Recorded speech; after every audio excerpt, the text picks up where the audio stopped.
আসসালামু আলাইকুম রহমতুল্লাহ। এই ভিডিওটা আপনার প্রয়োজন আছে বলেই আল্লাহ তাআলা আপনার সামনে এনেছেন, যাতে করে এই ভিডিওতে আমি যে আমলের কথা বলবো সে আমলের দ্বারা আল্লাহ তাআলা আপনার সমস্যা সমাধান করাবেন। মাত্র 3 দিনে ফলাফল পেতে চাইলে আমি যেভাবে বলবো, যে আমলের কথা বলবো, এই আমলটি সঠিকভাবে করার চেষ্টা করুন, তাহলে 3 দিনে ফলাফল পাবেন বন্ধুরা।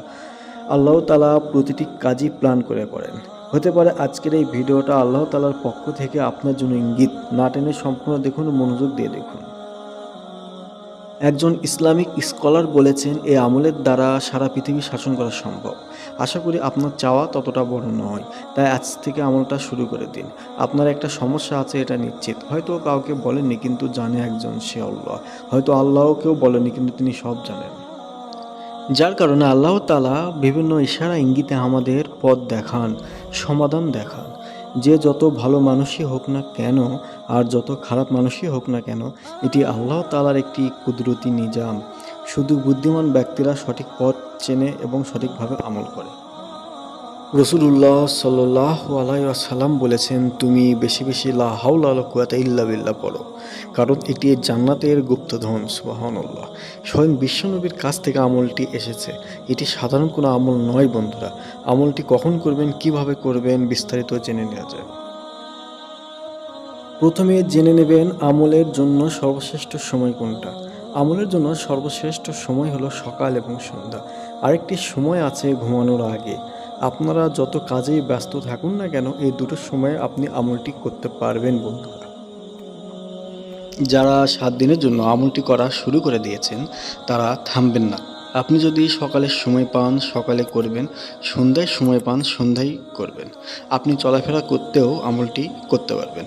মানে আপনি যখন সময় পান তখন আমলটি করার চেষ্টা করবেন। যে সময়গুলোর কথা বললাম এই সময়গুলোর ভেতরে আপনি 1 ঘন্টা আমলটি করুন। 7 দিন 1 ঘন্টা করে আমলটি করুন। 1 ঘন্টায় যতবার উচ্চারণ করা যায়। কোনো হিসাব রাখার প্রয়োজন নেই, কারণ হাদিসে বলা আছে বেশি বেশি। কত বেশি সেটা বলা নেই। দিনে যত বেশি পারেন তত বেশি আমলটি করুন। যারা ব্যস্ত মানুষ তাদের জন্য আমি এই সময়গুলো নির্ধারণ করে দিয়েছি। অবশ্যই ভিডিওতে একটি লাইক দিন।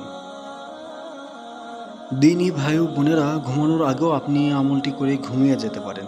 আপনি শুধু একদিন আমলটি করে দেখুন, তারপর বুঝবেন আপনার মধ্যে কি কি পরিবর্তন এসেছে। আপনি ইয়াকিনের সাথে, বিশ্বাসের সাথে, মনে প্রাণে আল্লাহর কাছে নিজেকে সঁপে দিন। মন থেকে জিকিরটি আপনি করে দেখুন একবার। নিজের অপারগতা, নিজের দুর্বলতা আপনি আল্লাহর কাছে স্বীকার করুন। অবশ্যই আল্লাহ সুবহানাহু ওয়া তাআলা আপনার সমস্ত সমস্যা পেরেশানি দূর করে দেবেন। আপনি এটা দিয়ে যা চাইবেন তাই করতে পারবেন। আল্লাহ তাআলার সব কিছু পূরণ করে দেবেন ইনশাআল্লাহ। সবাই কমেন্টে আমিন লিখুন। কার মুখ থেকে বের হওয়া আমিন কখন কবুল হয় বলা যায় না।